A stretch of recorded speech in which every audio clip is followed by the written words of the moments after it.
To specify a plain vanilla swap, we actually only need quite few details. So one of the major things we care about is what is the currency of the trade. So we could think of doing a euro plain vanilla swap. And then of course we care about the notional of the trade. So we could think of 100 million euros. We also need to specify the maturity of the trade. So in this case, we could think of a 10-year swap.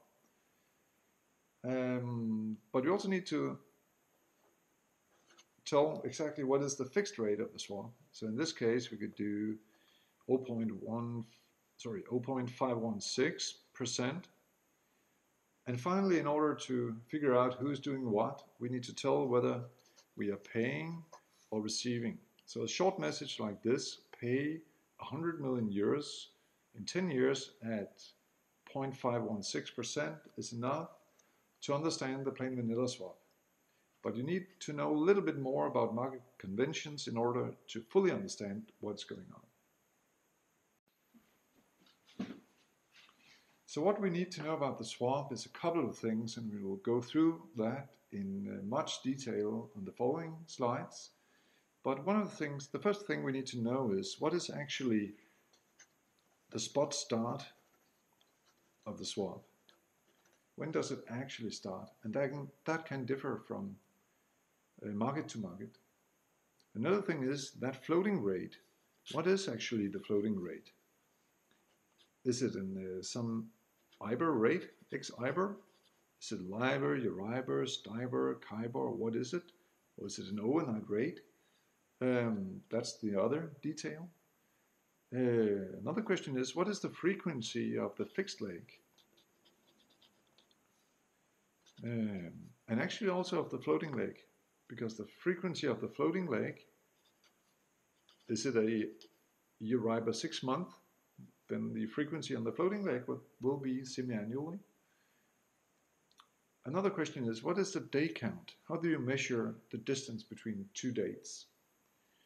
And there will be a day count convention, or you may call it a coverage, on both the fixed and the floating leg. So we actually care about two things on the day counts. We also need to figure out when are business days good or not, or what are the holidays. Because there will be certain days where we cannot do payments or not do fixings. So we actually care about holidays both for fixings and for payments. And a last final detail is something we call the rolling convention.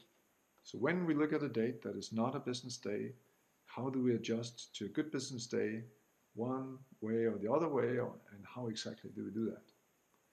So for the euro swap, what we actually know is that this trade is trading with a 2 business day spot start. The actual rate is in fact a Euribor rate that is fixed in Brussels at 11 o'clock Central European time. And the standard swap is trading with a 6-month floating rate payment, implying semi-annual payments. And the day count convention for the euro swap is Act 360 on the floating leg, and something called, and we'll come back to that shortly, 30 to 360 on the fixed leg. And we actually adjust all business days using something called modified following. And finally, the holiday calendar we care about for the euro swap is something called the target calendar. So there are a lot of details we need to know, either by heart or looking up or using a system in order to understand the finer details of an interest rate swap.